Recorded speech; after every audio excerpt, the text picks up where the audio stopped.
Welcome to the Winning with Shopify podcast. This is the podcast to help you scale your Shopify store into a money-making machine. This episode is brought to you by OmniSend, trusted by more than 80,000 Shopify brands just like yours. Everything you need to scale your email marketing and ROI. Send emails, newsletters, and SMS. Build your email list with landing pages and pop-ups. One-click Shopify integration. Get 24/7 email and live chat support all with OmniSend. Now, over to your host, Nick Truman.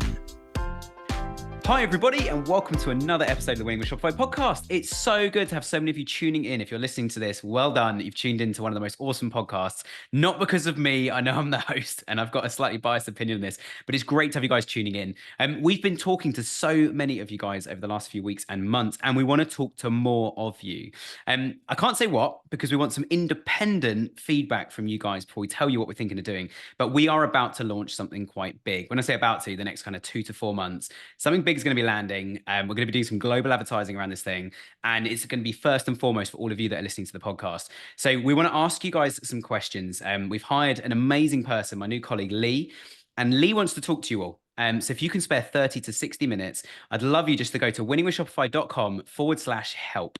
So just winningwithshopify.com/help and just click on the link there. There's just going to be a quick link. Go into Calendly and book some time. We just want to ask you questions about your business, some of your challenges at the moment, what you love and hate about Shopify, and some of the things you're trying to achieve but you're really struggling to. And what we're going to do with this new thing we're launching is we want to help you guys. But in terms of shaping that and developing that, we need your help. Second thing to plug quickly is if you haven't already, sign up to our newsletter. We are doing a monthly webinar at the moment at my business Spec, my marketing agency. We focus on PPC and SEO, but we're doing webinars on a whole range of other things. Some of them will give you opportunities to have a live Q&A with some of our amazing guests that we have on the show as well. At the time of recording this, we would have just had one of our webinars. And at the time of recording this, we've got hundreds of people signed up to it. So come get involved. The Q&As have been absolutely crazy in terms of volume of questions, amazing questions. And we've not managed to cover them all on the show itself either. So you want to come chat to me live, come and chat to some of our guests live, join the newsletter, and you'll get a box at the bottom of the newsletter each week, which will tell you when the next webinar is as well. Enough from me. That's all my shameless plugs to one side. But please do action those two things. I'd really appreciate it. That would be amazing. Today, I'm talking to an absolute guru of e-commerce, and I'm so excited to have him on the show. His name's Sabir, and he's from Growth by Sabir. Sabir, welcome to the show. Nick, it's great to be here, and I think we're going to have a blast. I think we are. We literally, just to give you guys a little insight, we've just checked what time our next meetings are in case this runs over. So I'm looking forward to it. But Sabir, to explain a little bit why I'm so excited about this, give us just a quick overview to your background, and then we'll kind of dive in a little bit more into what you're doing today. Absolutely, Nick. So my name is Sabir Semerkant. I'm the founder and the Chief Growth Officer of Growth by Sabir. It's an advisory firm that helps e-commerce businesses grow. So my track record, I have been there since the birth of e-commerce, 25 plus years now. So claim to fame, $1 billion in additional in incremental revenue for e-commerce brands that I've touched. Even helped launch 2 of the verticals for Amazon. Worked with the sharks on Shark Tank. For the UK audience, it would be equivalent of Dragon's Den. Yep. So I've worked with them to scale their businesses. I was a former co-founder of VaynerCommerce alongside Gary Vaynerchuk, Gary V. Yeah. Worked with a lot of celebrities also. Worked with a lot of entrepreneurs. So claim to fame, again, it's 2x to 10x in 12 weeks. Wow. Your daily sales. And because the reason I am able to do that is because of just relentless, just tweaking my framework, which I call the 8D method. Absolutely. And we're going to come on to that today, guys. We're going to talk through the top 8 things that Sabir's been through over the years. I'm going to comment on them, give some examples, some feedback and others, but Sabir's going to very much be driving today's episode, which is really exciting. And $1 billion in revenue. I mean, we run a webinar literally just a few days ago when this recording went out, as I said at the start, where Caroline, who's the original host of the podcast, and myself, and anyone who missed it, it'll be on YouTube shortly as well. We spoke about how to get you to your first million, but I mean, $1 billion is it's 3 more zeros, completely different game there. I guess before we dive in, like obviously you've got your advisory today, and I think these 8 methods we're going to talk about, I'm super excited about. But is there anything that springs to mind? Apologies, I'm springing this question on you. Anything that springs to mind that you think is like one of the biggest, the absolute number one things that you find brands are punching against in terms of some sort of shelf, a limit in their growth, something they can't push through? If you had to put your finger on that, what's one thing before we run through the main 8 principles or the main 8 dimensions of e-commerce growth? What's that one thing that you find most brands are just punching against and are struggling to knock it down?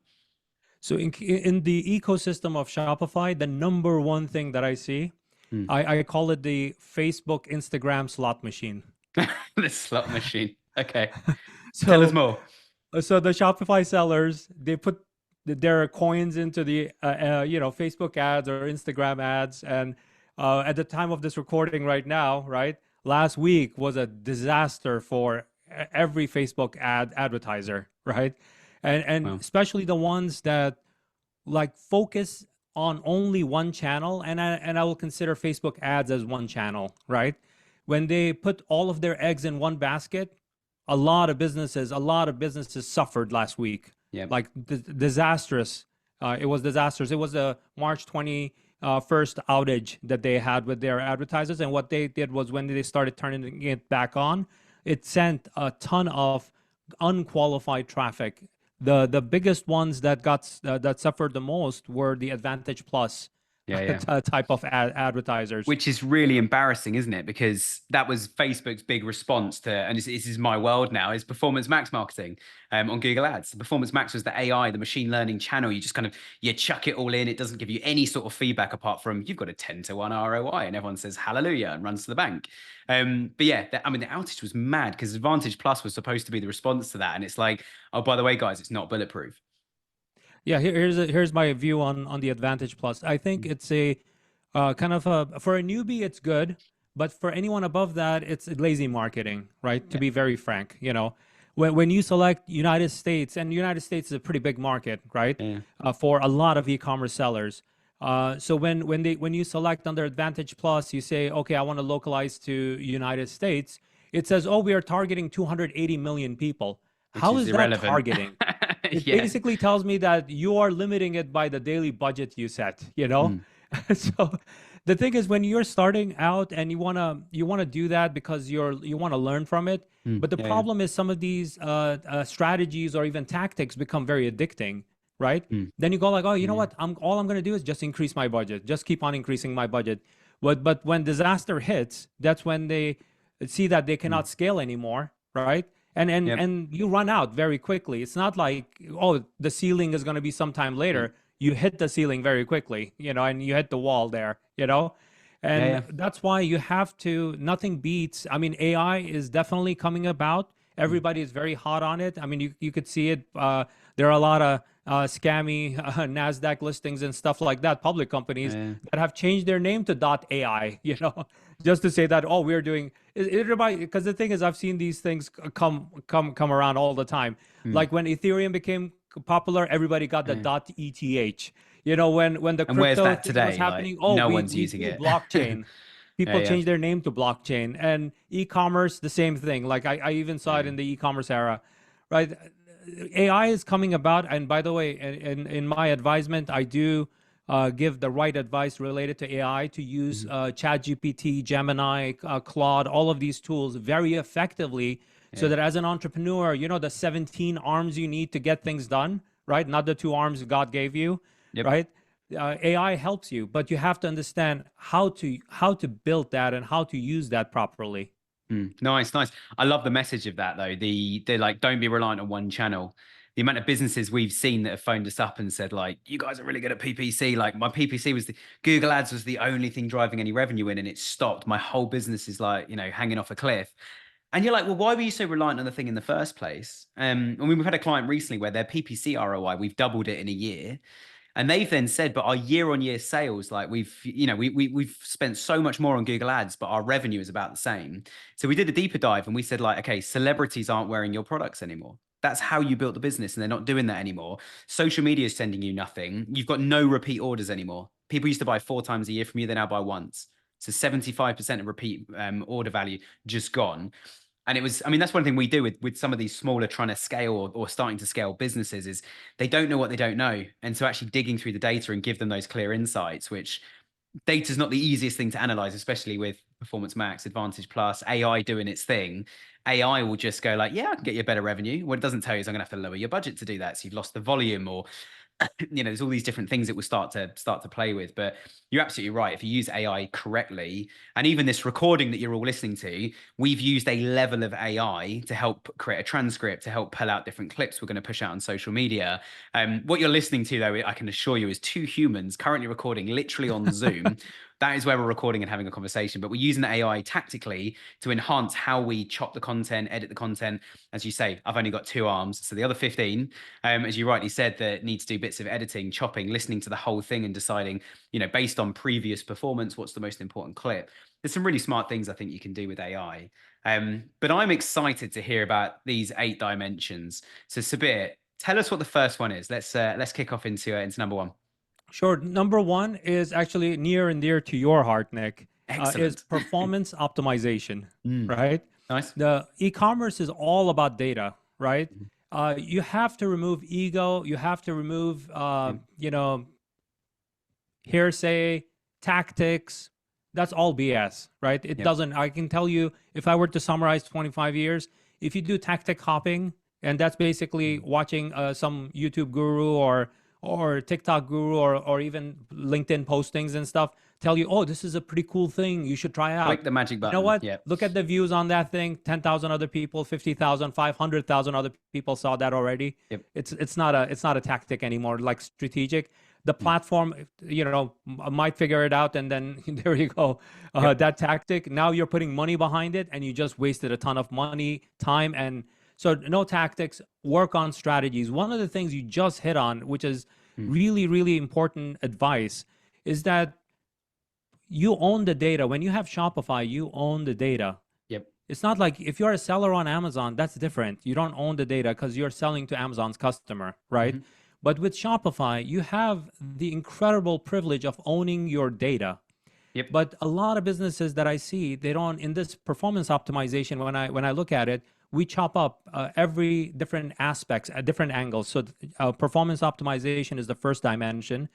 And in this, I can tell you that one of our recent clients, in their first week, Oram Brothers is a case study. It's on growthbysabir.com. So if you want to go and hear from one of the founders, you can hear it directly from his mouth. In the first week, we unlocked 50% growth. Wow. 50% growth in week 1. So the kickoff was actually, I need you to do these things, Yep. And then they implemented those recommendations, which are foundational in nature. They're not tactics, right?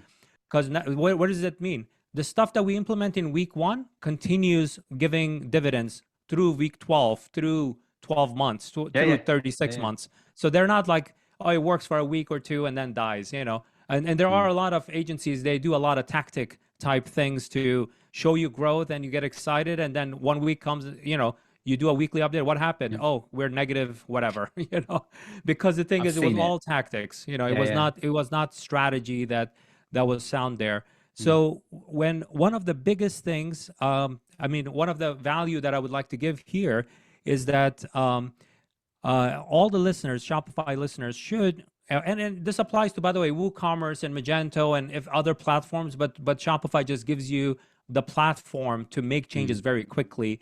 If you have a WooCommerce site, you have to get in touch with your developer and stuff like that. It's a longer, same in Magento and time to market. It just takes time, right? But some people know how to do that, so that's great. So number 1 thing you should do, every listener should do right now, go to gtmetrics.com, gtmetrix.com. It's not my tool. It's a publicly available tool. Just plug in your homepage and also open up another tab, go to another GT Metrics and open up one of your representative product page, like let's say your bestseller, right? Yep. Run the report. If these 2 landing pages are scoring anything below B, right? Ideally, you should be an A, because it consolidates all the performance reports together, and then gives you the results. So just run that report. if you get anything below B, it actually tells you where the issues are, Mm-hmm. right? The number one advice there, like you have to get your score up B plus, Yep. basically.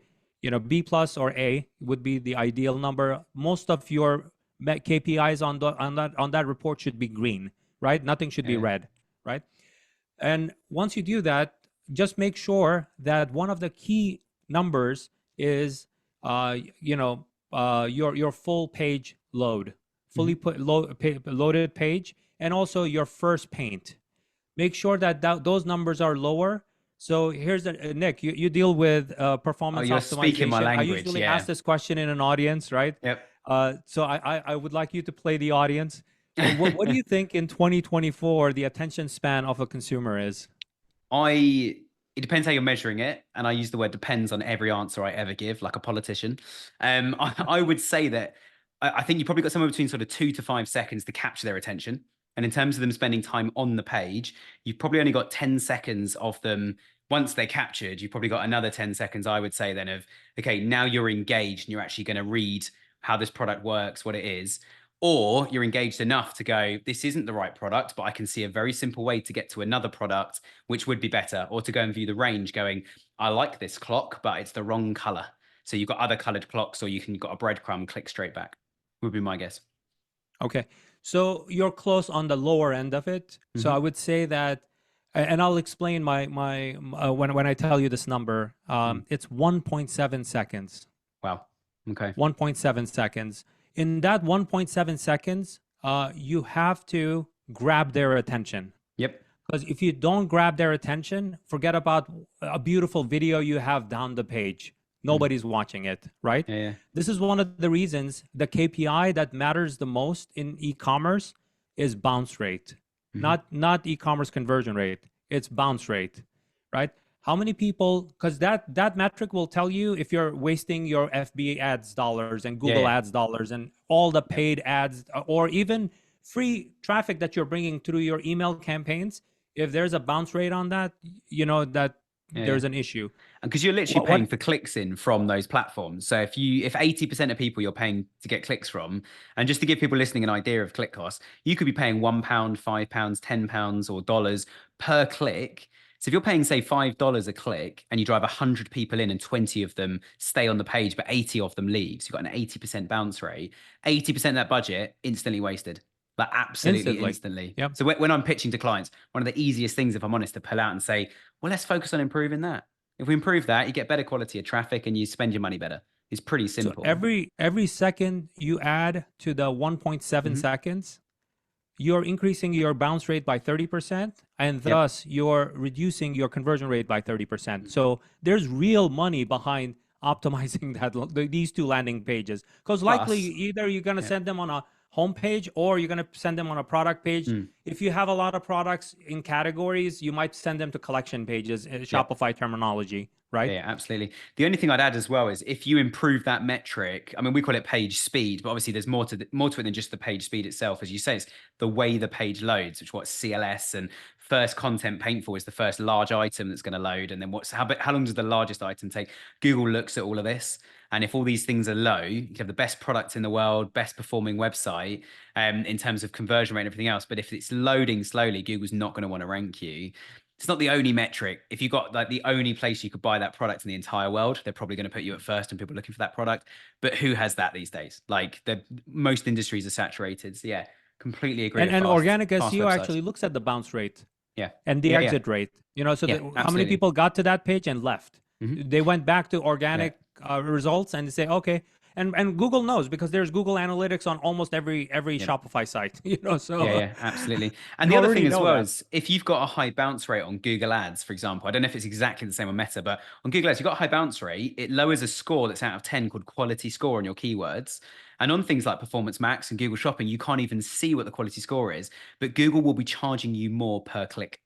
So we've done things where we've like deployed actually quite an extreme page speed optimization update. Like, we've reduced code, reduced image sizes, made things load quickly. And as you say, give them a big bang so they don't bounce. We've done all of that, and we've seen click costs come down by sort of 20 to 50%. I'm hypothetically putting these numbers out, but 20 to 50% wouldn't be surprised by that at all. We've probably had a few cases where we've done it even more. Some cases less, because it's not the biggest, or maybe our quality score is high already. It's a good product. It's just a bit slow. So the page speed's not made too much difference, but Yeah. So completely these two agree. landing pages, the thing is, because any traffic that you generate doesn't matter. So I don't even touch in this dimension. I'm not at the initial stage. All I'm doing is performance optimization, and the priority, besides getting the overall score down, up to the B or an A, Yep. is also making sure that these two pages, in fact, the entire site needs to be mobile first.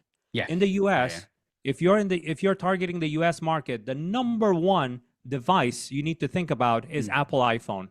By far, Apple iPhone is the number one device in the United States. Yep. Same in the UK. I think I just saw a news that Apple is getting sued for monopoly because of that device. So I can tell you, this statement I'm making, I learned it from analytics, right? And I've been doing it for years now. But now they're getting sued for monopolizing the U.S. market with the Apple iPhone, right? So there is, which is mad. They made a good business device. reasons that I'm telling you that you need to focus on that, right? Yeah. So that's a pretty loaded statement. I have made this statement even before when they were not sued. So what you need to do is, it's not, if you're hearing, oh, our site is mobile responsive, this is not 2008, it's 2024. It needs to be mobile first, and not only mobile first. In the US market, if that's your target market or majority of your traffic, you need to make sure that on Apple iPhone, that 1.7 seconds and every feature of your site works on Apple iPhone Safari specifically, right? So that then secondarily, you can look at other adoption based on your analytics, Samsung Galaxy, Google Pixel, Nokia, and so on and so forth. And if you're outside of US, like a lot of European countries and Asian markets and stuff like that, it's the opposite. Like the Android devices dominate those platforms, right? To make sure that your site actually works really extremely well and images appear. So that 1.7 seconds, you have to take into consideration 4G LTE type connection, which most people in the United States have, and now it's moving towards 5G. And you have to make sure that it's mobile first. So if your web designer has a beautiful Mac on their desktop, right, and they're showing you how your brand looks amazing on desktop, as an e-commerce business, the branding aspect of it is almost secondary. You have to make sure that you're mobile first on the Apple iPhone in the United States market. I am forever kicking design agencies and start showing stuff on a desktop and go, doesn't it look beautiful? And I almost just kind of get the crop tool and go like, right, let's crop it to mobile size. Which bit of this am I looking at? Take your phone out.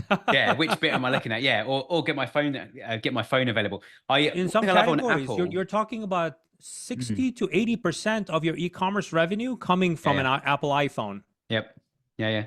We found a tool a while ago. It's unfortunately been discontinued. It's really annoying. There was a tool we used to use that was, I think it was called like iPhone Scanner, and it scans your website as an iPhone, tells you all the things that don't work on it. If there's a link or like a read more bit that's just a bit of text, you can't quite click it. Google's going to have an accessibility issue with that link and all this kind of stuff. But anyway, we've done 1 out of 8. There's loads I could comment on this. I completely agree. It's going to be my closing statement on your first point. Point number 2. Let's move on to number 2. What's number 2 on your list? Number 2 is pricing, right? Pricing. And when I say pricing, because every e-commerce store owner is addicted to, that's another favorite word of mine, addiction, right? Yeah. To sales, are you going to say, in discounts? Discounts, insane discounts, promo codes. Oh, let's make sure that we appear on all the coupon sites because there are affiliates. Yeah, because all of that's unique, isn't it? That's a USP. No, it's not. Yep. Everybody's on them. Yeah. And when you do that with your brand, what you're doing is you're devaluing all the efforts that you put into the product, into your brand, into all of these work that you have done. Discounting and promo, you could use it strategically to actually get that ridiculous uplift. For example, this is a gigantic example, but there are other brands that actually follow in the same footsteps here. Apple is a fixed price. Regardless of where you go in the world, you pay the same price, right? Yep. And then when there's back to school promotion, for example, or Father's Day or Mother's Day, they go like, oh, this one product, we're going to give 10%. $20 off. What happens Yeah. to that $20 off? Everybody's buying. Mm. They're just giving $20 off a $1,500 phone. And Yeah. people get excited about the $20 that they're getting, right? Yep. Yeah. So understanding that, like, you're not training the consumer to wait for your next sale. Yep. They know that, Yeah. you know, because you have done such an amazing job with your product, right? What is unique about your product?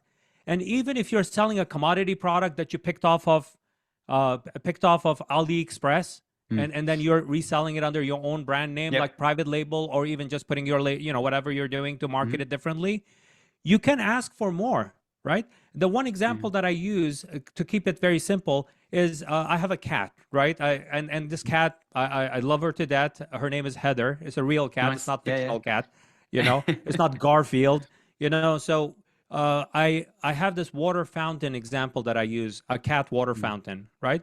Now for this cat, on this product page, or even on a website on my Shopify, I can tell a story about me and how much I love cats and how I have cats since childhood, and Yep. I can even name them and timeline and photos and stuff. What am I doing? I'm creating an emotional connection with the consumer that's visiting me, right? Yeah. And my current cat, her name is Heather, right? Beautiful, beautiful cat, really furry, right? Yeah. So when I'm trying to sell this cat water fountain that you could find on AliExpress by anyone, the thing is, what you cannot find is me on that generic listing, right? Yep. On mine, I'm telling my story. I'm showing my cat drinking from that fountain, playing with other toys, celebrating her birthday and other sorts of whatever things that I do in our life. You see, I just put a smile on your face because you're imagining this thing in your head right now, right? I'm also having flashbacks to having the same conversation with lots of my clients. That was the other reason I was smiling.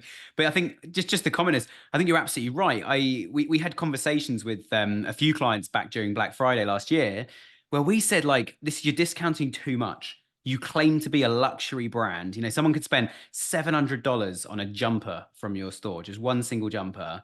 And what you should be talking about is the quality of that jumper, but most importantly, the benefit to the person buying it, the story. When someone says, that's a nice jumper, and you go, well, let me tell you about my jumper. And you want to tell them because you've engaged in this story. And I guess the only other thing I'd add to that I say this quite a lot on the podcast, is that marketing is entertainment. Like, retail is a leisure activity. Shopping, going out shopping, unless maybe it's your food shopping or you're going to the pharmacy or the chemist, that's a different type of shopping. But even then, that could be fun. But if you're going out clothes shopping, buying, I don't know, furniture for your house, it's an exciting process. Who's not been to a big furniture store and sat on 100 sofas and gone, this one's quite bouncy, this one's quite soft, this one's too low, this one's too firm. It's a whole experience. And I think you're absolutely right. I think if you're only, as a store owner, if you're just reliant on discounts, it's a race to the bottom. So you're going to run out of margin soon, and so are all your competitors. And where does that leave everybody? Like, you've ruined the industry. And secondly, I think that emotional connection, that's one of probably 50 things that you could do to get someone to buy a product without discounting it, for all the reasons I think you listed very well, as to why discounting can be so dangerous. And understanding the pricing strategy, right? When to bring things out, when to celebrate, right? Right now, when we are recording this, Easter Sunday is coming up, for example, right? Yeah. Understanding, does your customer do anything with Easter and your product, right? Yeah. So if you have a good understanding of it, then you could do something more promotional in that perspective, right? And then you will get rewarded for it, right? Yeah. And then your ROAS is going to increase on your paid channels that you have, right? As well as if you go into your database and you target those people, right? Your customers or prospects that you have in your list, right? You will get rewarded for it handsomely for that, right? Yep. But when you are, and you have to be, when it comes to pricing, customer segmentation is really important. Your list segmentation is really important. Understanding, do I really give this to everybody? Is it a site-wide promotion I want to do? Or is it a targeted thing I want to change behavior in? For example, there is one customer segment I call one-hit wonders, right? Nick, you know the song Macarena? Yeah, right? yeah, of course. that was a one-hit wonder, right? Yep. You have customers that are one-hit wonders, I was meaning thinking that more they about the came to your dance site moves, one but yeah. time, they made a purchase, and this is going to actually give some PTSD to some of your listeners. I would like them to go into Shopify under the customer tab, under segments, right? Put in number of orders equal to 1. Not Yep. greater or equal to 1, just 1. They just, in the lifetime of that customer, they placed 1 order. Yep. If you see that number, if you look at that segment and Shopify comes back with the percentages, right? When you look at all of your segments, The customer and for cohort that one, analysis. if it tells you that's the thing you want to look at, is the 80%, customer cohort analysis. That's the ticket. That's the graph. Yeah. 70-80%. If it says a big number, you don't have a business. I'm sorry, you don't have a business. What you have is a transactional business, basically. And that means that likely, given my experience, likely you have been buying that transaction, not a customer. So you cannot call it customer acquisition. You can call it transaction acquisition if the number is very high, right? Yeah. That literally you're buying transactions from Facebook ads or Google ads. And I really strongly hope that there's a margin in that, because that's it. That person, you never remarketed to them. You never did anything to them, right? In some categories, it makes sense. If you're trying to sell cars over your Shopify site, or air conditioning and stuff like that, which purchases legitimately, the consumers are not buying on a monthly basis. That makes sense. But most businesses have some sort of retention built into their product, meaning that they can replenish, it runs out. The vitamin bottle ran out, right? You mentioned the chemist earlier, right? The the detergent ran out, the soap runs out, right? These are all replenishable products. But do you have your marketing aligned with that? That your pricing. So with the one-hit wonders, what I tend to do with my clients, when I come across them, and I know that they didn't do this because they didn't do the one-hit wonder strategy, right? I know that. And the number is ridiculously big, like 60-70% of their list, meaning that the rest of it, 30% of their list has bought a second time or more, just a second time. If I even break that down to only 2 purchases, that's going to be a big number too. And number 3 would be less than that, and on and on and on. A healthy business should have good customer acquisition, but you should have a very strong retention. I know that there is a popular saying that it's a lot cheaper to keep a customer than to acquire a new customer, right? Not true. Everybody Not who's true. taken a marketing 101 course knows that, right? But in practice, most people don't do that. No. And I think what's the cost of an email to get someone to buy a second product versus the cost of how many people you need to get clicks from to get one order from Google ads, Facebook ads. I think the other thing I would say that I think is really interesting about pricing, and you mentioned about segmentation here, is that top tier of customers. If you've done your retention well, that top tier of your customers will be providing a huge amount of your revenue. So if they're providing a huge amount of your revenue, you need to be very, very careful about how you keep them engaged. Because, and we did this as a test with a client, we said, could that top like 20% of customers, the ones that buy every month without you doing anything, they just come back. So do we just let them keep doing that? Do we try and put discounts in front of them to encourage them to buy more frequently? The conclusion in this situation was no, we don't think they're going to buy more frequently than monthly. So we need to focus on how do we increase their basket value. They weren't interested in discounts or anything else like that. They were much more interested in, what's the most exclusive product? And these guys, they've been just ramming discounts down everybody's throats, going like 10% off, 20% off, 30% off, all these different sales. And they said, you're a lifetime VIP customer, so we're going to give you 50% off in this exclusive sale. And I was like, if you didn't offer that, I reckon most of them would have paid full price anyway. And if you got just over half the amount of orders at full price, you've sent less products out and made more money. So there is operational cost that sending those orders out. Absolutely. Warehousing costs, postage costs. But I got one better for you, Nick. Why aren't you treating those customers that you just mentioned to me as your VIP list? Yeah. Absolutely. And what do you do for your VIP? Free you products, roll out the carpet, exclusives, right? everything. When you roll out the carpet, doesn't mean discounts, right? Rolling out the carpet might mean that first dibs I'm going to give, 24-hour pre-sale I'm going to give on my Black Friday to this group. If I'm a fashion brand, when the new thing comes in, the new collection comes in, I'm going to do private viewing, meaning that I'm going to create the collections page. It's not going to be linked anywhere. I'm going to take that link. I'm going to send it only to this group of people. They can get their first dibs so that women's size 6, because that's a popular brand for women, right? I mean, the proper popular size, Yep. US size 6, right? That's very, very popular, that they can get their first dibs before it gets sold out. For men, if it's pants, it's 36 by 30 is an average, size for US male, right? So that kind of stuff. Why aren't you doing these private events? How about a private live Q&A with the founder? Yeah, That absolutely. you can keep them engaged and go like, oh, you know what? We have this thing coming up. We're going to be only sharing it with our VIP group of people. Zappos did an incredible job at this for the customers that kept on buying from them. They put them in the VIP list, and I was one of those VIPs. So when I placed my order, I could select standard shipping. They would overnight it to me. Yeah, absolutely. The other thing I've seen that's really powerful with VIPs, just as another idea, I love all the ideas you've given, and we do those kind of things for clients quite a lot, or clients do it where they say, we're going Black Friday, and we say VIPs 1 week early access before anybody else. It doesn't even have to be discounted. It could just be, here's our Christmas range, and you can shop the Christmas range before anybody else. The other thing that works really well is that whole personal shopper experience. If the customer's worth enough, you as the founder or CEO, just email them. Just every month, just spend half a day and email your top 50 or 100 customers. Email them, hey, I saw you bought this last month. I hope you've enjoyed it. Could you send us a picture of it in your house? Sounds great. How was your skiing holiday? Because they're going skiing because they told you that.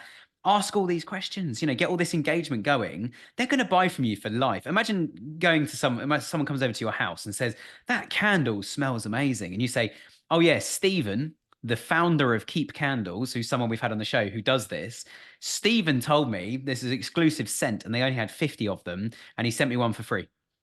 So I'm buying from them for life. And what did that candle cost, it's how Stephen? You treat like your £20? customers, literally. Yeah. And treatment doesn't mean discount codes. So that's the pricing dimension. What's number 3? I'm looking at the clock here. This is a great conversation, but the thing is, we could go on for 3 hours. We could. But let's tell us number 3. What's number dimension. 3? Number 3 is marketing.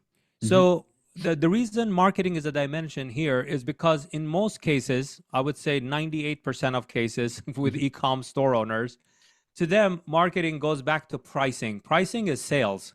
It's not marketing. Marketing, most people don't do. Most brands, most store owners, they don't do marketing properly.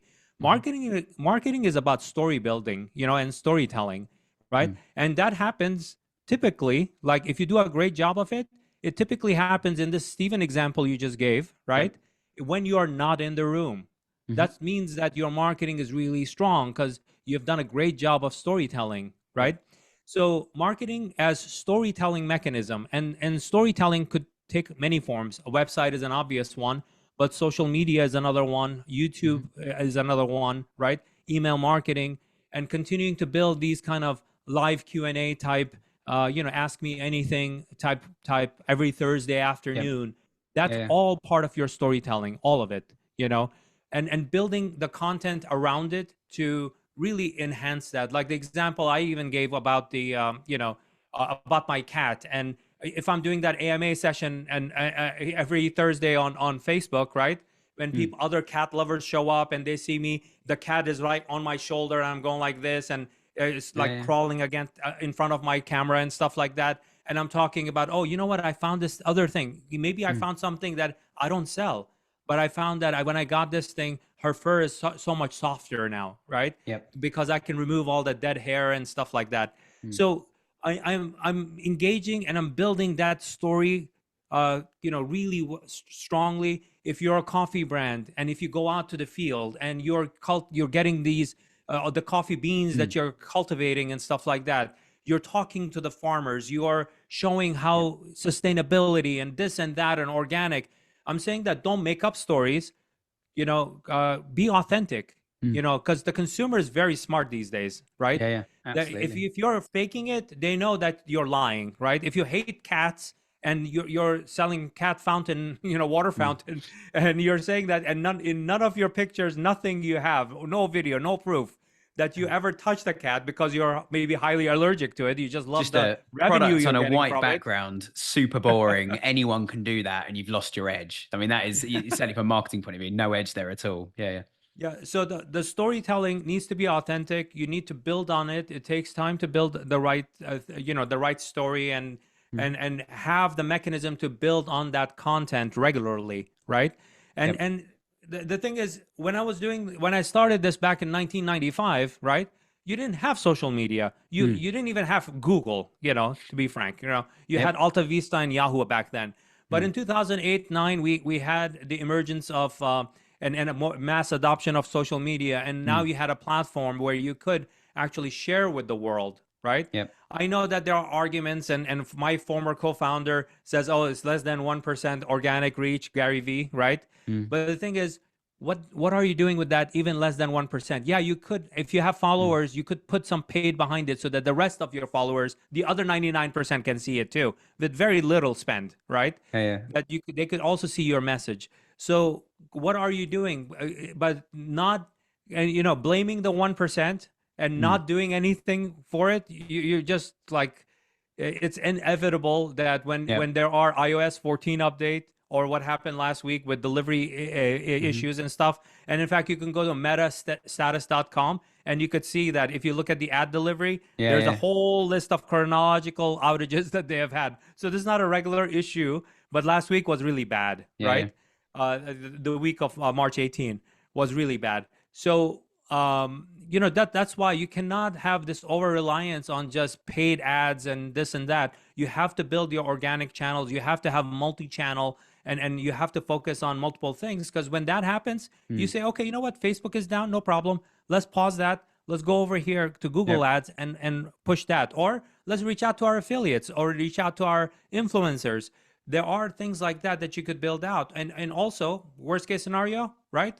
The easiest thing you could do, social post and go into your email, Yeah, yeah. And right? also, Go I mean, into your email, and that you can yeah, make that revenue back for the if week. social was just 25% of what you were doing, so you had 4 marketing channels instead of 1, and that goes down, running at 75% of sales, most businesses are still profitable, and you can survive a few days, a week, maybe even a few weeks like that. If you're like 100% relying on Facebook, you know what's going to happen. But I'm glad marketing's number 3, obviously, because it's what we do a lot of. But I use the phrase a lot, and I'm probably I'm going to try and capture this in a patent somehow and write a book on it. But my catchphrase is literally, marketing has been lost from digital marketing.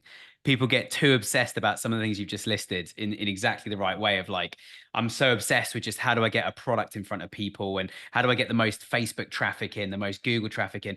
You've got to sell something that makes an emotional connection.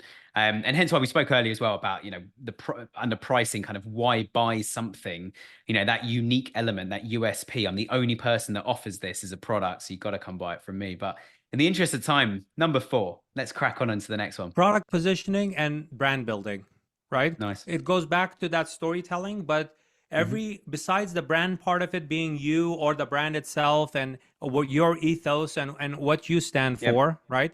The product positioning, every product that you come up with, this is the other sin. I would call it sin. It's more than addiction, right? It's more sin, right? Yep. Because your competition has 25 different products and you happen to have 5 products. Mm. Our ailment is because we don't have the other 20 products.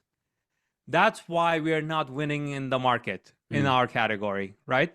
Yeah. Absolutely garbage, right? Yeah. How I do don't you believe it. know that your competition is making very bad decisions, Mm. right? Yeah. You think your competition is smarter and they have these 20, they probably are going bankrupt because Yep. they're not marketing it properly. They're not giving it enough time. Mm-hmm. Now you want to follow in their footsteps to do the same thing. Mm. And then you introduced, maybe you didn't introduce 20 more, you introduced 5 more. Now you Yeah. doubled your portfolio. Like, Yep. I have 5 children, right? I'm doing okay. Mm-hmm. Because my neighbor has 20 children, I go like, okay, you know what? Let me get 5 more children. What happens when you have 10 kids? Yeah. Meltdown. More mouths to feed, more water usage, more Mm-hmm. utilities, more schooling, more everything, right? The same applies to products. Treat each one of these products with more respect when it comes to product positioning. Mm-hmm. Like, why are you coming up? Not why your competition came up with it, because you're not your competition. I can point to 2 fashion companies that are in the same category, right? But 2 of them have completely different product positioning, Mm. right? So you cannot point to the competition and go like, oh, they're great.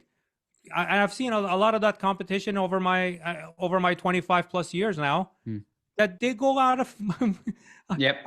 they go bankrupt. So Yeah. bad Yeah. ideas are bad ideas. Bad strategies are bad strategies, right? It doesn't matter if you're competition, and there might be, if you follow the 80-20 rule, probably the top whatever 20% of their portfolio is generating 80%, and the other 80% of waste of time and money and resources and order fulfillment and all of the operational costs and marketing costs and all of that goes into that, right?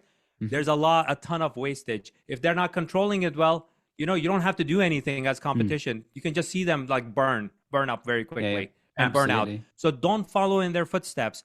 Understand, like, why are you coming up with it?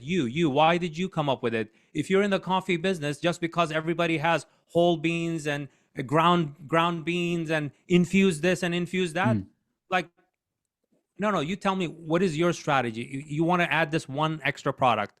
What is your strategy specifically?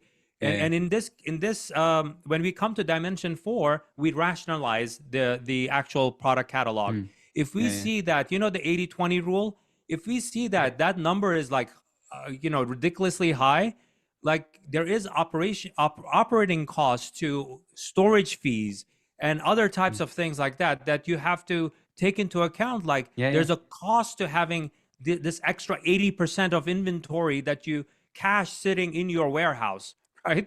Literally sitting in your warehouse. It's not cash flow, it's cash dead. It's like literally sitting there, not doing anything. And God forbid, if there's an expiration date on that inventory, then it doesn't matter if you try to do clearance. People don't want to buy expired, or expiring, whatever food you're trying to sell, right? That's not going to work. So you have to be smart at the get-go, and be very smart about how you need to position that product so that it doesn't have these kind of negative implications to your business. Yeah, I think one thing I'd add to that as well, and this kind of comes from Google Shopping and all my work in that over the years, is we worked with a brand years ago, and I actually founded it and then worked on it, and we ended up shutting it down because it was a nightmare. But exactly what you just described is what we found, where we started with 2 pairs of sunglasses, and we just started with those. We're just going to be a sunglasses brand. So we then launched a load of other sunglasses, and my ego got in the way. I was so excited. We're going to have thousands of ranges. So I was like, we're going to add 40 different types of sunglasses. And exactly as you've just described, these were like better products, more luxurious, but we didn't position them very well. We just kind of chucked them on the website, and they were quite different to the original 2. And people kept buying the original 2. One of them would sell about 70% of our sales. The other one was about 20%. And the last 10% was across all of these. If we sold one of them, I was like happy, but also like slightly kind of relieved that they're like, okay, we've actually sold something. And a good job I didn't get many quantities of quantities in stock of them, because no one bought them. So what we did instead is the original 2 pairs, the one that was selling like 60, 70% of our product sales, we actually created, and this is the key here, is we created about 20 variants of that same pair because it was so popular. So when you went on our site, if you looked at a collection of that product, it was a whole collection of it. So with 20 variations of it, different lens colors, slightly different wood tone, but the same shape. And then we even did the sizes of how far back they came on your ears and everything. And then we did slightly different sizes of the fronts. The factory had an absolute breakdown when we said we wanted to do this, because it was like an Alibaba, we'll just make our sunglasses and put your logo on it. But it was a game changer when we managed to get them to agree to this. And even of the variants, we knocked it from 20 down to about 3 or 4. But just that whole exercise was like, if we, like, you don't know what you don't know. If we had known that in the first place, just adding those 4 new dimensions would have been incredible. But we widened our sales massively, because some of the things people were saying is they look too big for me, too small. Well, part of our content now was we'll get them in the right size. And some people said like, oh, they've got brown lenses. It doesn't really suit my hair color or my skin tone or whatever. It's like, well, you can get black lenses now. You can also get like mirrored lenses if you really wanted to. And mirrored ones became really popular, even though I said how crap they looked when we first started. They're rubbish. Who wants mirrored sunglasses? Really popular. And so what did I know? But anyway, in the interest of time, number 5, what's number 5 on the list? So number 5 is customer UX. So we addressed our marketing, our story building, our product, right? Our performance optimization, our site looks great. Customer user experience, right, is dimension number 5. Now, you can't treat everybody the same. You can't, right? And your site shouldn't be doing that either. Yep. Right? You have to recognize who your customers are, and based on knowing who your customers are, or customer types or personas, whatever term you want to use, profile, customer profile, right? You have to address it, and each customer would be different. For example, your product could be used by 6 different professions, let's say, or six different people, right? Somebody who's at house most of the time at their home, somebody who's at their office, some people use it at the playground, some people use it in their professional kitchen, right? Let's say if your product is versatile and it uses are vast like that, does your product pages and your site address them and recognize who they are, Yeah. right? And you have to deliver on that. That's on the product, that part of the dimension of customer UX, right? But you also have to look at the customer UX with the example I gave of the one-hit wonders, right? Yeah. Are they prospects? Did they buy 1 time? Did they buy 2 times? Did they buy 5 times? Did they buy 16 times? That's your VIP list, That would right? be For your lovely. business. Yeah, yeah. Like, are you treating them differently, and are you giving them a different experience? With tools like Klaviyo is a very popular tool that goes with Shopify, right? Most people have those two Yeah. things going together. It allows you to do all those things. It's just a matter of creating them. You could create standalone manual campaigns, or you could create Klaviyo flows, right? And there Yeah. are other tools like even Shopify email itself. That's a built-in native one, Yeah, right? yeah. Allows you to do marketing automation, and you could do one-time campaigns too, right? Are you building those kind of things in? There are also Shopify apps that do AI-based personalization and customization on these product pages, depending on who's coming to your site and where are they coming from. At the least, if you know geography and you know that if it's raining somewhere and you sell umbrellas, right? Yep. Are you treating them differently when people show up to your page? And you could use AI-based, apps that actually look at weather systems and tell you if it's a weather-based thing, right? So, or even if you sell hair products, and it's ironic that I wasn't going to I'm say anything. shaved head and I'm saying hair products, and I've run multiple hair product businesses actually. So Nice. that's more irony on top of it. So if you are even selling hair products for certain groups of customers, when it rains, it's horrible for their hair. Their hair puffs up like this, right? Yep. Do you like that nuance? Understanding that nuance. Actually, that person, when they show up to your site, they have a smile on their face. They go like, how the hell did they know that Yeah.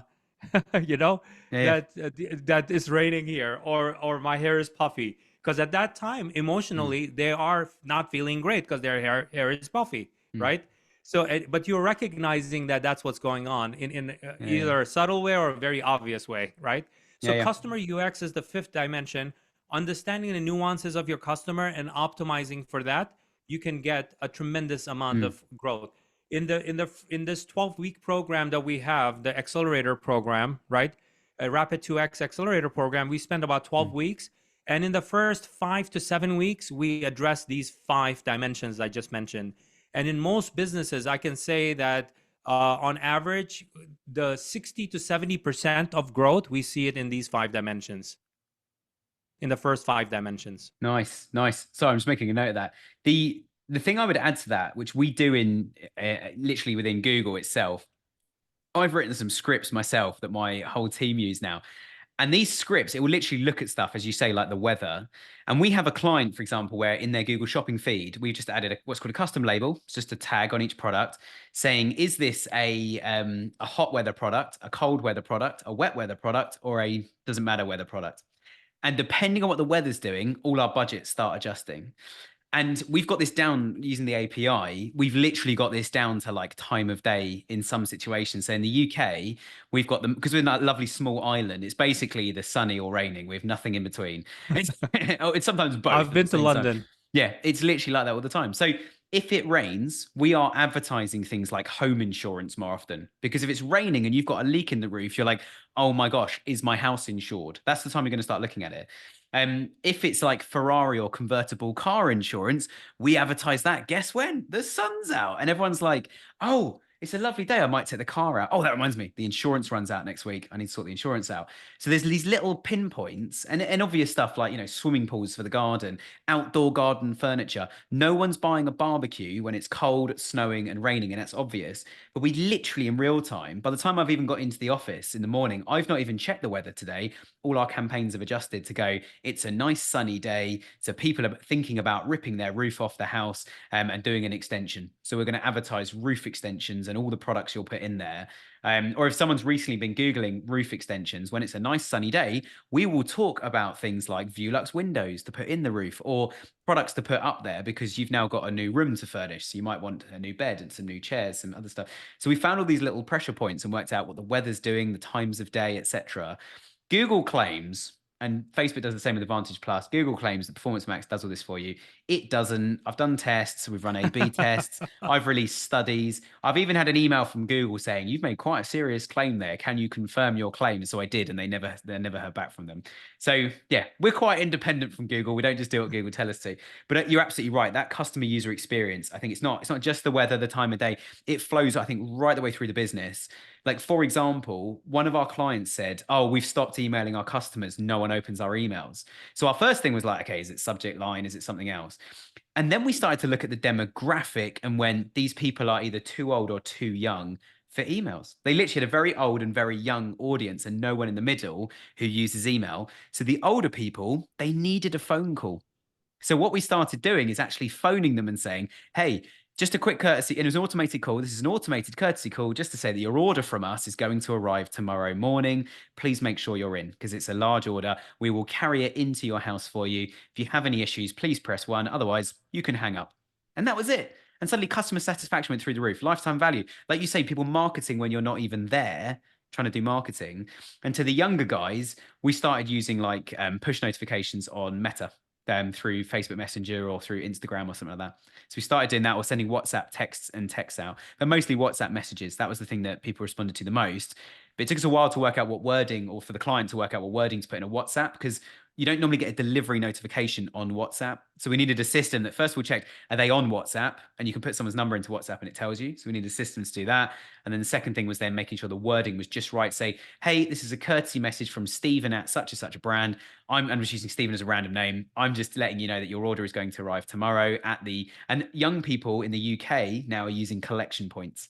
They don't order to their house. They don't order to work. They order it to a collection point, like at a local gas station or a local supermarket. And they go pick it up.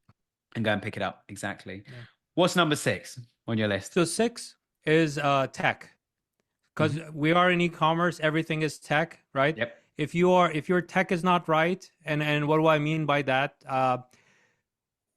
If you have an idea and you cannot execute it immediately, right? Immediately means that you conceived it Monday morning and by Monday afternoon you want to launch it, right? Yeah. If this was 1995, you could take 3 months to work on it. If it was 2008, you could take 2 weeks to work on it. Yep. But in 2024, if you thought about it, you should be able to do it in a couple hours, right? It doesn't matter how complicated it is. Either if you want to test it out, there's an app developer that created the app, you can go rent it, right? Or you could, if you want to build it yourself, you could build it. Or if you're, especially in the performance optimization phase, those optimizations, you should be able to do it in a couple of hours, right? Not weeks. So if your web developer is telling you that it's going to take 2-3 weeks to get through this list, whatever this list is, right? The answer is you have the wrong platform, right? Yeah. The time to market is key. And you have to think about not just the cost of owning the platform, because one of the best arguments I hear, and I'm an open source guy, so I love open source. But the thing is, when you're running a business, if something like on that WordPress or WooCommerce is going to take 2-3 weeks to do, and comparatively speaking, if I were to do the same thing on Shopify, takes me 2 minutes, right? That means it's clear indication that maybe the WordPress or WooCommerce is an overkill for me, right? Even though at the onset of it, it was free because it's open source, right? But the thing is, you need an ISP. What happens if there are version upgrades? What happens in the case of keeping that server up? If your bandwidth increases 10x, right, during the holidays, is it can scale? You're on one server, right? And you're not scaling properly. So there's a ton of reasons that are not just initial monetary. You have to think about total cost of ownership of the tech, as well as time to market. You have, because both are going to cost you, right? And in most cases that I see, that there is no reason for you to have that like super customizable platform. It has its place in certain categories. Don't get me wrong. If your products are hyper personalized, right, and you have a lot of widgets and stuff like that, there is a reason for it, and then I would actually recommend to go with the WooCommerce route, right, in that scenario. Other than that, you should look at Shopify or Shopify-like platforms that give you access, because Shopify has such a rich ecosystem of apps and stuff like that. It's a no-brainer. If you go on any marketing platform or advertising platform, you see the green icon for Shopify there, right? And then rarely you see the other ones, and even like platforms like TikTok Shop, Shopify was the first one that they partnered up with to get that going, right? So there are things like that where it comes to time to market or even testing out new things. The tech stack that you have should be, and when I say that, it's not just because I see also people made the right decision with Shopify or Shopify-like. There are a few others that are really good too, right? Those kind of platforms, but then the add-ons are the wrong wrong apps, right? You have to do your homework, and especially there's a lot of tech reasons why that 1.7 seconds that I mentioned in a performance optimization suffers with you having no control over fixing it, right? Because they are hosted on bad servers, slow bandwidth, slow networks. It takes so many hops, very technical stuff, right? So many hops to get to their servers.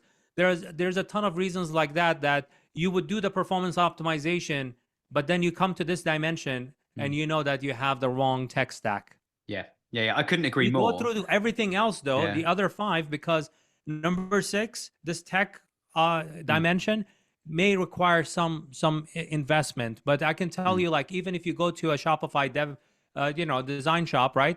They say, oh, you know what? For me to move your WooCommerce over to Shopify, $15,000-$25,000, right? Or 10,000 euros or 20,000 euros, right? Something like that.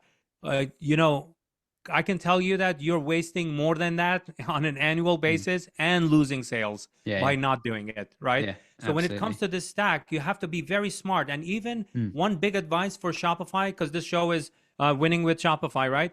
All the Shopify owners, when you add an app, and let's say you listen to my performance optimization, you got it down to like B or an A, right? It's 1.7 to 2 seconds, right? Perfect. You're in a beautiful place. Then you go like you're itching for that next app you want to add because somebody said this AI-based thing is so cool. And it starts plummeting.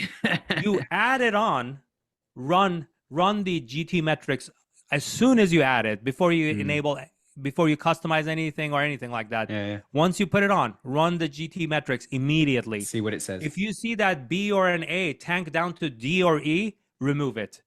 Remove it, reach out to the team or the app developer and go like, hey, I just added to my site. Your app specifically took my GT metrics performance from A or B to a D. Because you know that the benefit of that AI thing that you are adding or the app you're adding outweighs, right?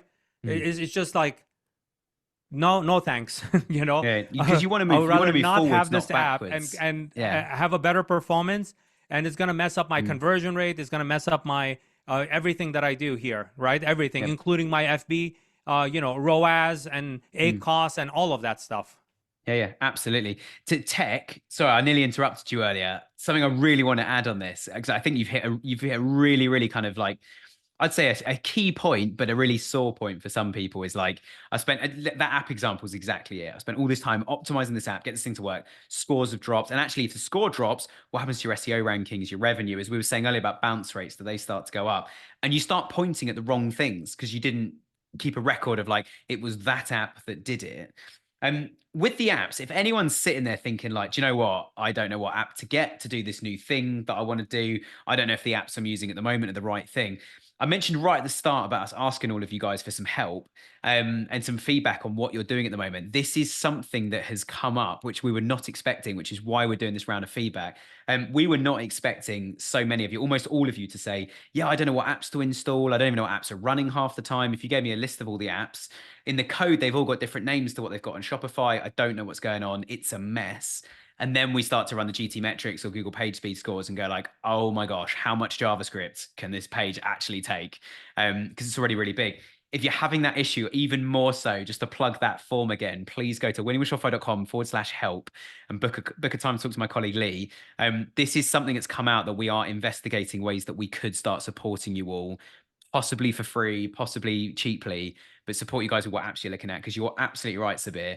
This is one of the biggest and most crucial parts of Shopify, where I think that Shopify have tried to create something so beautiful and healthy in the App Store, but so many store owners, myself included, when I used to run my store years ago, shiny objects. Oh my gosh, I could add a chat widget, and you just add it, and you've missed literally. As By you the way, said, Nick, you didn't add one chat widget. You added, or app. You added 3 of them. Yeah, exactly. From my experience, that's what I see. Go like, okay, which one are you using?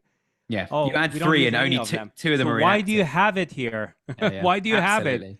have it? So I think if people have done the first 5 things you've said correctly, when they get to tech, and I think you've done it in the right order, when you get to tech, then you know what app you're thinking of adding, and you know that we need a chat app, and we're going to test 4 of them one at a time, like you've just said. We do them one at a time, and we're going to check what their page load is, and maybe the one we decide is the one we're going to go with. Now let's roll it out as an A/B test. So only 10% of our traffic will see the chat widget. What percentage of them actually use it? What's the experience when they do use it? Are we manually responding to that, which means they have to wait 2 minutes before we're available, which is a good or a bad thing, depending on where it is. If they're getting an update on their order, which they've already placed, they might wait 5-10 minutes for someone to be available. If they're thinking of buying it, that 1.7 seconds you mentioned on the web page, it's probably only a couple of seconds more before they're like, no one's going to reply to me. Go to the other site that's got the information that I need on the landing page. But you don't know what they're going to number ask. one advice, Nick, there is that in the performance optimization phase, we do look at those apps, because I see that people have installed 25, 30 apps. They think that it has no impact. It actually is slowing down the site. Yeah, it's So in bad. the performance optimization, when we see that, we do the process of elimination, right? We eliminate, we just ask, interview. Out of these 30, tell me exactly why do you think you're using these apps, right?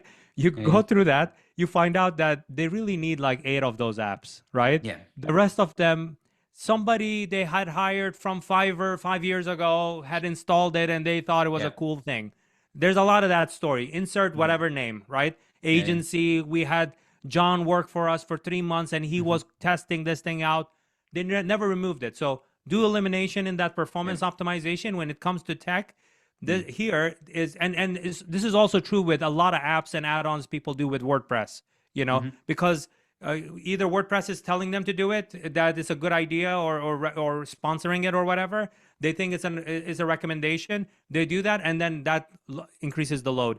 The other area within this tech, or even the process of elimination, is if you're not doing anything on Pinterest, for example, right? And it's a very specific recommendation. If you're not doing anything on Pinterest, why do you have the Pinterest app installed as a sales channel, right? Or if your brand doesn't really have the audience on TikTok, why are you doing that, right? And those 2 pixels, right? The apps that do, whether they do conversion API or they do pixels are, by the way, as of this July of this year, it's going to be completely dead, right? So iOS 14 was the start of it. The complete dead, rest in peace, for pixels is this July, right? June or July. So when you have that, like, Pinterest is very heavy app. So as soon as you remove that Pinterest app from your Shopify, it's going to be lighter. But if you are let's say a female centric brand, right? That's your customer. Pinterest is a no-brainer. Yeah. It's a no-brainer. Even if it's heavy, you should have it, because that's your audience. You're going to get the most ROAS out of it, more than Facebook. Pinterest is really great at e-commerce, like social commerce. They do a great job of that, right? So I'm not poo-pooing Pinterest, but if your brand doesn't really lend itself to that audience at all, you're not doing anything. Like, if you want to do something in future, okay, install it at that time, so that even if you're paying penalty, it's fine, but don't install it ahead of time. And think that, oh, you know what, I'm gonna maybe use it someday. And a lot of businesses I see, they don't do anything with it. There's no intelligence behind it. Like, okay, why are you using this? Oh, I just have the Pinterest ads account, so they asked me to install the thing, so I installed it. Like, why? Like, be intelligent and ask a ton of questions. Like, from developers, from anyone that touches your business. Ask them like, why are you installing this? Like, why is this here?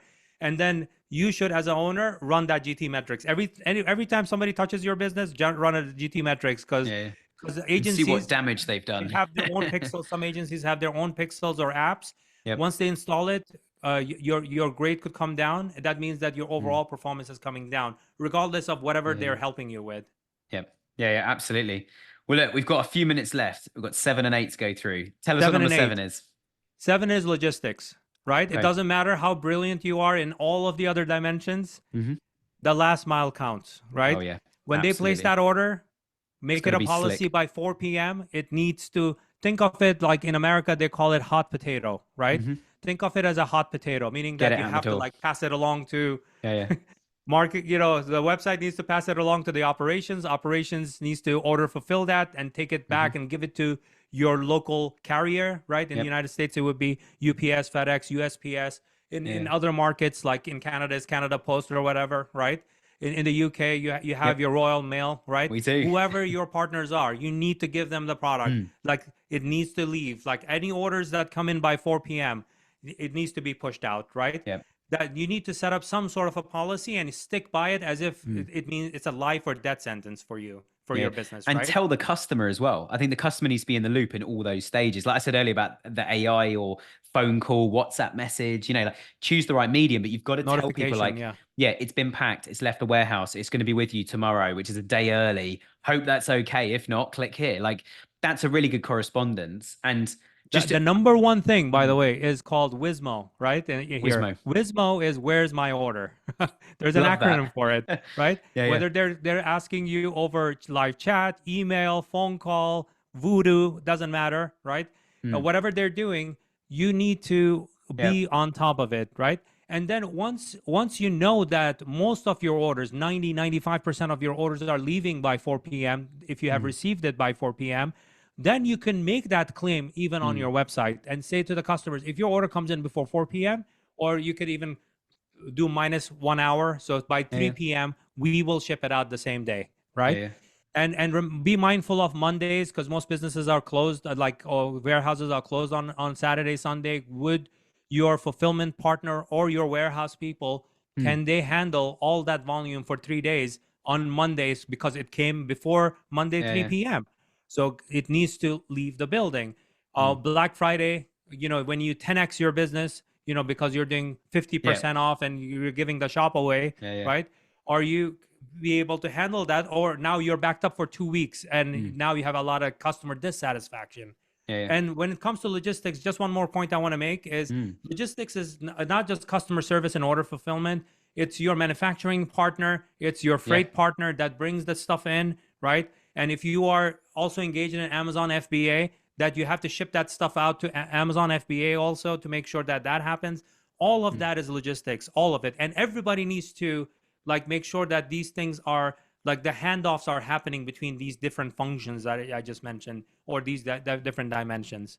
Yeah, absolutely. No, I couldn't agree more. And I think keeping people in the loop as stuff happens is always my big thing of people almost don't mind if something's going to be a day late. Just tell them. It's the unknown. The unknown kills people, and that's going to hit your lifetime value.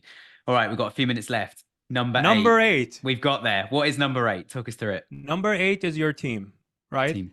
I will blame in every business all these other 7 dimensions. The team is the last one. I couldn't agree more. Yep. Yeah. Because the thing is, you have to get your house in order before you blame anyone, right? The other 7 dimensions is getting your house in order to grow, right? And you have tremendous growth in every dimension I mentioned to you. But this one is going to set you apart completely, right?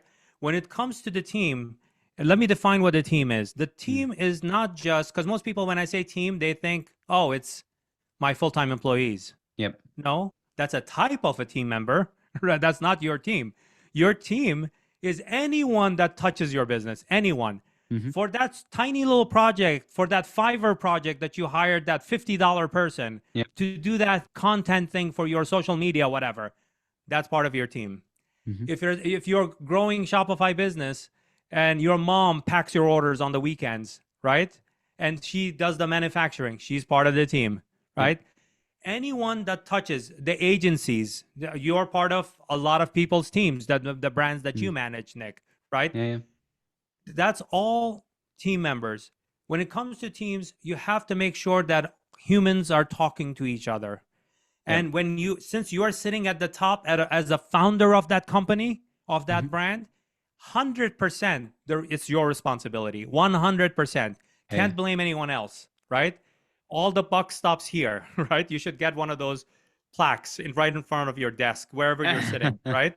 Whether Yep. it's kitchen table or in a nice fancy 37th floor of a beautiful building, right?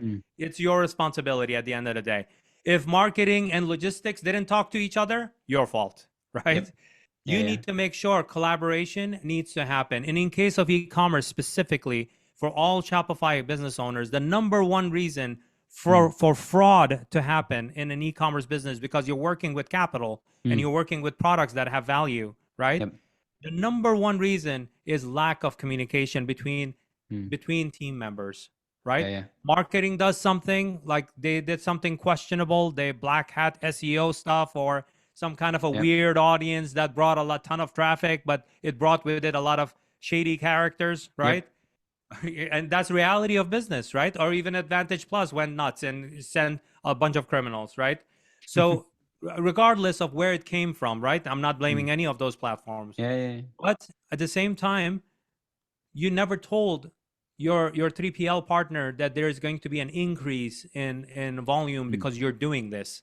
Yeah, Because yeah. everything has a Absolutely. cause and effect very quickly. It's not a traditional business. In case of e-commerce, when one thing happens, the other thing is affected by it. So Yep. your team needs to be talking on a regular basis. And when you say, "Oh yeah, Sabir, but I got Slack channel. Slack is great," right?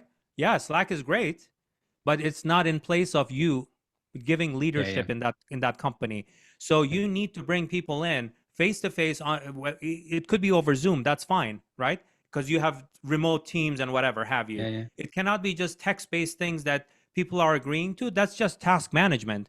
But when it comes to proper collaboration, jump on a Zoom call weekly, every Monday morning. You're gonna do every Monday morning. You're gonna do a review of everything that's happening in the business. Yep. So everybody gets to talk to each other about what's going on. So that you take the 90 minutes once a week. Boom, your business is reset every Monday, and you're addressing the issues you need to address that week. Or if it's upcoming opportunities like a big sale or big thing, new products that are landing in the warehouse, maybe the warehouse person says, "Oh, we just got the update.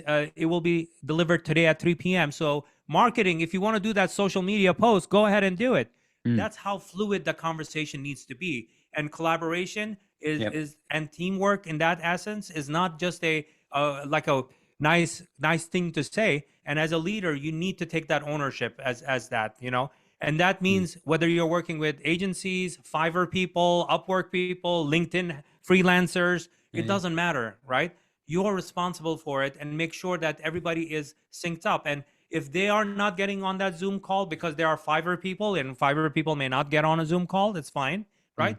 Then get the update. You will give the update on that Zoom call with the other people that do show up because they're part of other types of team members, Yeah, yeah. We do it 3 times a week in my business. We go through every single client on a Monday. Like, and obviously we're a service-based agency, but it's the same concept of we make sure that like every single client's in a good space. If they're not, then it's like, right, mission this week, turn that client around. Last week wasn't good for them, or some tracking broke, or they've hired someone new, we don't know what they're doing, or something's gone wrong somewhere. It's like, well, we fix that this week. So within a week, it's like raised up at director level in our business. And we do that with some of our clients as well. We used to send like Monday updates to everybody. What we started doing now actually is saying, we'll create an automated reporting dashboard for you and ping it out every Monday so you know what's going on. But it's available 24/7. And I think that just seeing that everything's working from end to end, from the impression we get to the click, to them landing on the site, to them buying a product, to them that product going out on time, to getting a good review, to getting a lifetime value increase from a repeat order, that's all mapped out in real time, and all that data is available to you now. It's a case of just having it there. But as you say, the team all need to be on board with that. We even have some clients that will say that, like one, for example, they send out an email at the beginning of week 4 of every month to say how this month is going. And if it's been really good, they'll actually say, can we lower budgets a little bit, save it for next month, because we think it's going to be a bit slower. So we can keep ourselves profitable every month by doing that. It's a little Very, very simple change, but really tactical. If we've not made quite enough, we'll spend a tiny bit more. We'll put another email out. We'll just try and hit that target whilst we also assess why have we under hit this? You know, what channels dropped, what customer segments not buying from us, what products have underperformed, has something gone out of stock? All the things you've listed and all the other points. But that Sabir, we've done it 90 minutes and we've done under 90 minutes, we've done an absolute crash course, I think, in e-commerce. Last question from me then, to finish this off. You mentioned that you are doing something on Tuesday, more than one Tuesday as well. Tell us more about how people can come and engage with something for free with you. So I do a free live workshop because I love to educate, and I would love to go into the case studies into when we are going through these dimensions and the specifics of it. So this upcoming Tuesday, we are doing a free live workshop. It's called a Rapid 2X live workshop that they can attend. You can include it in the show notes. It's growthbysabir.com/workshop. So they can just go to that link, register to attend, and we'll notify you when we have when it's coming up and stuff like that. So they can attend that, and from there that would unlock the relationship so that they get invited to a community, to join a community of Rapid 2X. And they can also find out about the case studies and stuff like that on growthbysabir.com. We do have a paid coaching program where I actually navigate these waters for 12 weeks with a group of Shopify entrepreneurs and Amazon sellers also. It's applicable to both platforms. So we can, they could see that if it's, they'll learn more during that live workshop. And if they see that if it's a good fit, then they could apply to be part of the Rapid 2X Accelerator coaching program. That's 12 weeks under my guidance. Personally, I take them through those 12 weeks and they execute, but I'm advising them like every Monday. Yeah, amazing. Well, look, guys, if you want to reach out to Sabir and talk to him and spend time with him, go on that course, then obviously reach out. Yeah, amazing to talk to you, mate. I just want to say a massive thank you from me and the team for having you on today. And thank you very much for your time. Thank you, Nick, for having me. I had a blast. Like Amazing. I promised. Exactly. Which is what we like. And for everybody listening at home, yeah, if you've enjoyed today, hit subscribe, leave us a review on whatever platform you're listening to this on. If you haven't already, check out our YouTube channel. We're trying to push that at the moment. But most importantly, we want to talk to you guys. My colleague Lee is desperate to have a conversation with some of you. So go to winningwithshopify.com/help and book a time on there. Thank you so much for tuning in. We'll be back again next Friday.